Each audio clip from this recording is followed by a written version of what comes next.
गहरे घने गहन जंगल में एक रहस्यमय रात थी। चांद की हल्की रोशनी में तीन दोस्त सुनील, रोजी और कंचना एक साहसिक यात्रा पर निकले थे। सुनील, जो हमेशा से जिज्ञासु और साहसी था, ने अपने दोस्तों को जंगल के बीचों बीच एक पुरानी खंडहर में जाने के लिए मनाया।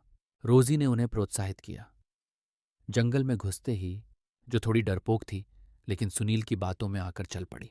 कंचना चारों ओर अजीब आवाजें गूंजने लगीं। पेड़ों की सरसराहट और दूर से आती हुई चीत्कार ने रोजी को डरा दिया। क्या हमें वापस नहीं लौटना चाहिए? पहले तो उसने डरते हुए कहा। सुनील ने हंसते हुए कहा, "और डरो मत, यह सिर्फ जंगल की आवाजें हैं।" बेहद, लेकिन कंचना ने उसकी बातों पर ध्यान नहीं दिया। उसे कुछ गलत होने का आभास हो रहा था। जब वे खंडहर के पास पहुंचे तो उन्होंने देखा कि वहां एक पुरानी किताब रखी हुई थी। किताब के पन्ने पीले और फटे हुए थे, लेकिन उसमें एक रहस्यमय चित्र था। "यह क्या है?" कंचना ने उत्सुकता से पूछा। सुनील ने किताब को खोला और पढ़ना शुरू किया। अचानक एक तेज हवा आई और किताब के पन्ने उड़ने लगे। उसी समय जंगल में अंधेरा छा गया और उनके चारों ओर अजीब सी छायाएं घूमने लगीं। "यहां से भागो!"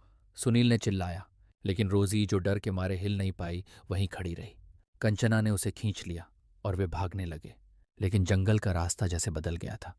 हर तरफ एक ही दिशा में जाने पर भी वे फिर से उसी खंडहर के पास पहुंच गए। "यह क्या हो रहा है?"